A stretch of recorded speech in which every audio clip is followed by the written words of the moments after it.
Hello, Keith Rucker here at VintageMachinery.org. Guys, today putting together a little odds and ends video for you. We got some stuff stacking up on the counter again, and I want to work through this and get them out of the way. So without any further ado, let's get in here and look at some of the cool items people have sent into the shop.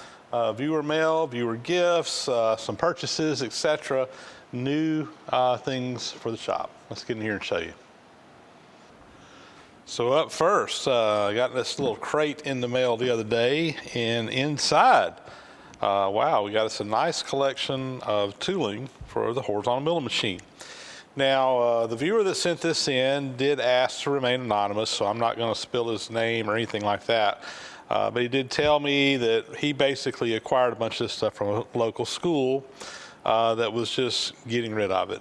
It was scrapped to them, I think, and they were letting the people in the community have it. He picked up a bunch of it. Really didn't have a need for it, so he sent it along to me, which I'm greatly appreciative of. Now, some of this tooling is clearly brand spanking new. Some of it's still even in the boxes, never been used. I think most of the stuff that has the coating on it are regrinds where they send them out to be sharpened. There's absolutely nothing wrong with that at all, but always nice to have good sharp tooling available to you when you got needs for a horizontal milling job. And there are some really nice cutters in here. One of the things that I really like to use occasionally are these slab mills like this one right here, where you can really get a nice flat surface. You get that shearing angle cutter across there, and you can roll that across something, really flatten it out nice. And let's see, there's several slab cutters. There's one right there, a do-all cutter, brand spanking new in the box, hasn't even been unwrapped yet. It's still wrapped up in the original wax paper there. So really nice. And most of this other stuff is, you know, just regular cutters for doing like keyways and slots and just regular milling. There are a couple of specialty ones in here, like this one here.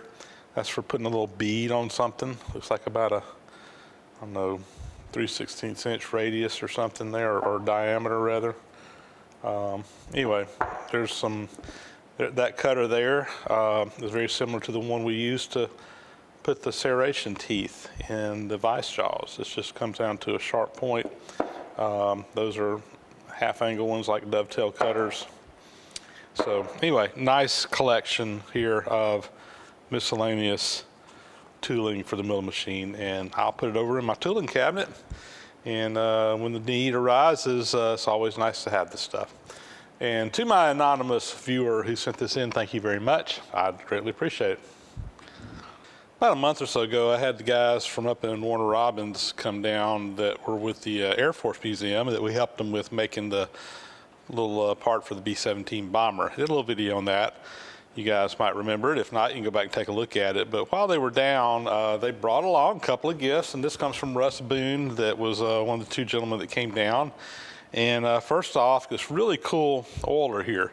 Now, you guys have probably seen me use these glass oilers. You basically put oil in these, and there's a little needle valve down here that you can adjust. There's a lever on top that you can flip right here that opens that valve up and starts dripping oil down in here.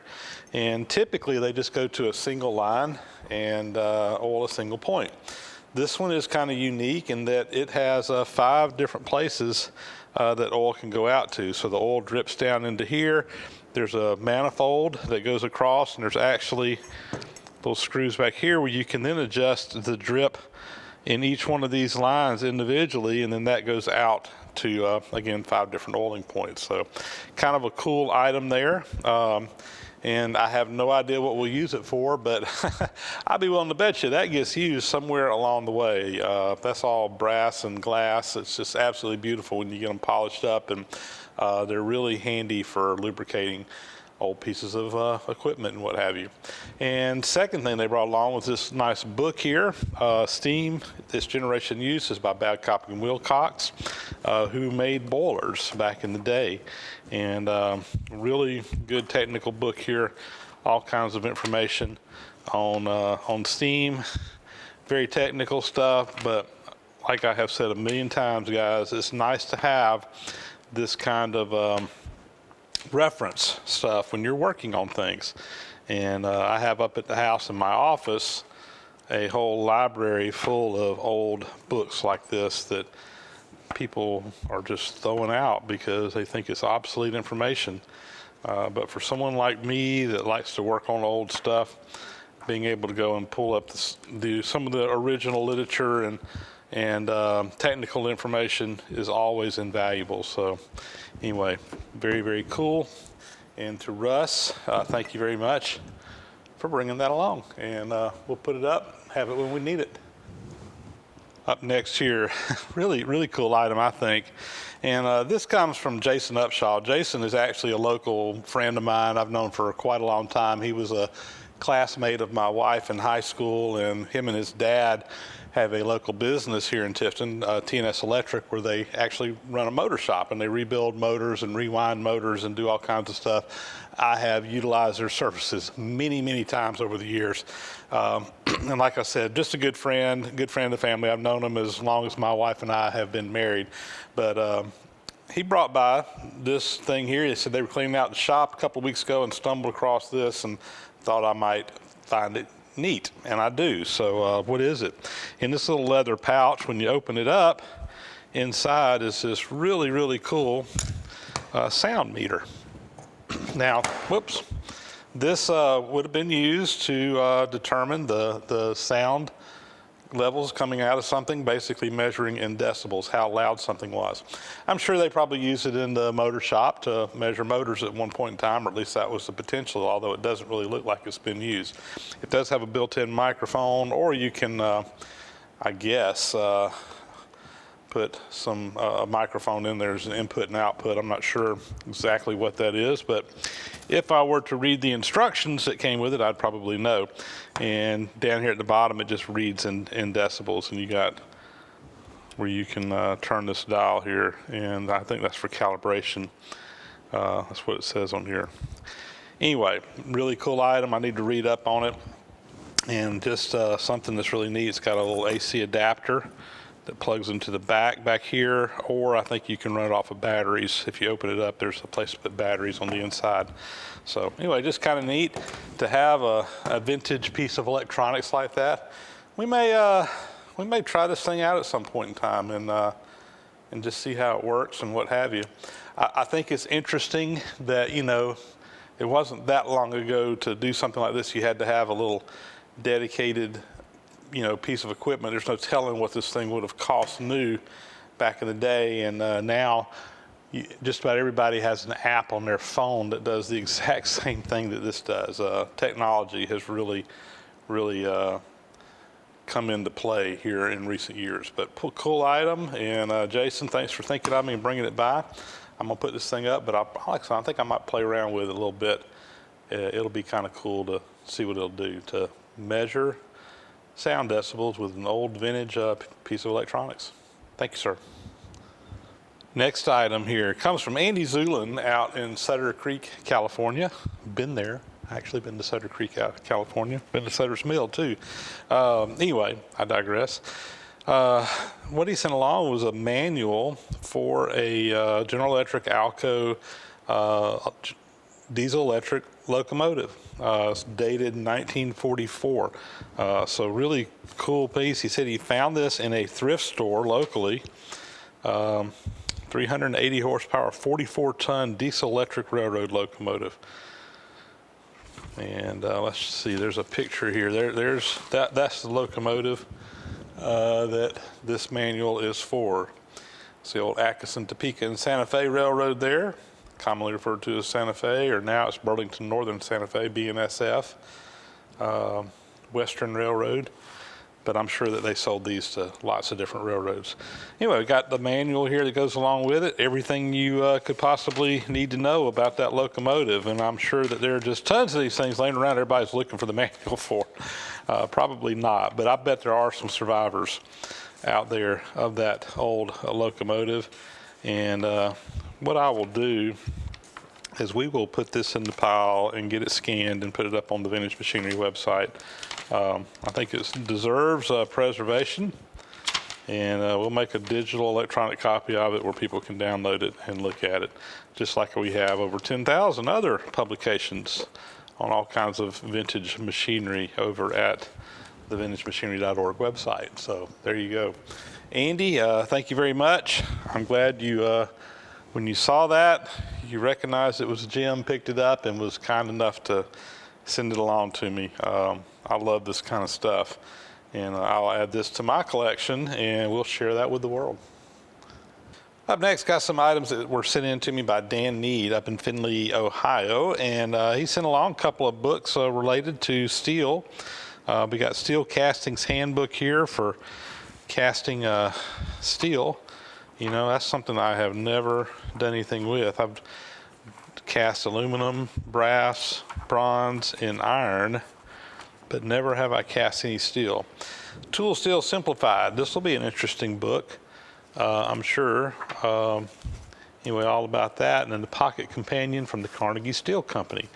And Dan was telling me that he's involved with, I think, a museum up there, up in Youngstown, Ohio, and where they've got several things going on. They've just recently are putting in a railroad, a little narrow gauge railroad line, but they also have up there the Todd engine, and I'm familiar with this, never actually been there. It's a gigantic steam engine that they've preserved. Kind of give you an idea, I think there's a picture in this book. I mean, that's kind of the engine. You can see the person standing there to give you an idea of scale. And they've actually got one of these that used to run one of the steel mills up there, and they've actually restored it. I don't think I think it's just on display. Not sure, it may be operational, but anyway, it's just a really, really cool, gigantic engine, but they have that up there as well. And he was telling me about they've now have put in a railroad, like I said, the Jones and Loughlin Steel Mill in Pittsburgh. Now they have the narrow gauge railroad that's going there with it. So they are restoring a locomotive and putting that in as an attraction. So anyway, some cool things going up there, and send along some nice stuff to go along with it. So thank you very much for sending that along. Up next comes an item from John Rosam. I hope I pronounced your name right there. And he's up in Wisconsin, but he sent along this handle. And what this is a while back, while I was working on my Lucas horizontal boring mill, I mentioned that I was looking for someone that had an original handle, crank handle for one, that I could look at, get some pictures of, and copy it, make a replication of it, because the one I have is not original and really not even correct for that machine. And John, very surprisingly, he did one better than that. He contacted me and said, you know what, I've got an extra one. I'll send it to you. I figured somebody had one out there. I didn't figure someone had an extra one. But he was kind enough to send this along to me. And it's got the pattern down here that fits up on that little spline on the cranks that lets you crank it. So tell you what, let's go back there to the horizontal boring mill and check it out. So across my horizontal boring mill, I've got multiple places where we have this little spline that comes off of a shaft. And this is where you can make different adjustments to the machine. And it's designed so that the crank handle fits up on there. And you've got this little pattern in here that matches the end of that spline that allows you to make an adjustment. And that's exactly how this handle works. Now, I think that originally this was probably a little bit longer. I imagine what's happened is over the years it has worn, and of course, being a machine shop, they just milled it down and made an adjustment, or I don't know, maybe even this handle's obviously been welded on. They may have replaced that at one time and didn't quite make it long enough, because it is swinging over and hitting some stuff. That bottom piece does need to be a little bit longer, but it works, and it is an original handle. So I am tickled to have it, and we may see about modifying it to make it work a little bit better, like I said, so that it clears this front control here. I think in all the other places that you would use it on the machine, and there are multiple, you got two here. There's the cross slide on the table uses this, and then there's also 3 shafts on the tail end that you can come around and crank on. It actually does the same thing that these do. It just gives you another place where you can operate the machine from. So anyway, very, very nice to have that. And anyway, I'm real tickled to have an original handle for this Lucas. That is awesome. Beats that little handmade thing that came with it for sure. I'm back here at the New Haven metal planer that we restored a while back, did a whole series of videos on this. But what's really neat is that I had a viewer that sent along this right here, a scale model of this New Haven planer. Now, this came from Dan Keith, and Dan is out in New Mexico. I think I had mentioned in a previous video he was in California. I was wrong on that. He had sent along another little 3D printed item a while back. But Dan contacted me a while back, told me he wanted to make a model of my planer. And I really didn't know what to think at the time. But lo and behold, look what he did. He said, if you'll take a couple of pictures, give me some basic dimensions, he says, I think I can get everything else from the series of videos that we did. And I did exactly that. I came out here and I took some pictures from some different angles. I gave him some very basic dimensions, like how long it is, how tall it is, you know, just some things like that. And he went back through my videos, took different screenshots of different places where we were working on the different parts. He modeled all of this stuff up in 3D CAD. I think he was using Fusion 360. And then took and 3D printed all the parts and pieces and put them together. And this thing is amazing. I'm just blown away at the detail that he did, particularly with no more input than I had to give him on this thing. You know, you would think I would have to come out here and measure everything on there. No, he just scaled it off of, you know, referencing stuff that he knew the dimension on. He scaled other stuff. You know, it's probably not 100% perfect, but look at the results. This thing is amazing. Let me zoom you in and kind of show you some details on this because I'm just blown away with it. So here's the side view of it where you can kind of see what's going on, the basic stuff, and just really amazing. Now you can tell he was limited in how big of a part he could print because some of the stuff he had to print multiple pieces and put together. But it's just, again, it's just unbelievable. And a lot of these are separate parts. Like, for example, this piece here, it actually goes up and down. He put stuff together, et cetera, et cetera. The table actually comes off of this, just like the original. You have the rack on the bottom that drives it. And look here, I'm going to flip it upside down because up underneath the bottom, you can actually even see the gear train in there that drives everything. Just truly, truly amazing. Dan definitely has a gift with his ability to do this kind of stuff. He says he makes scale models of stuff.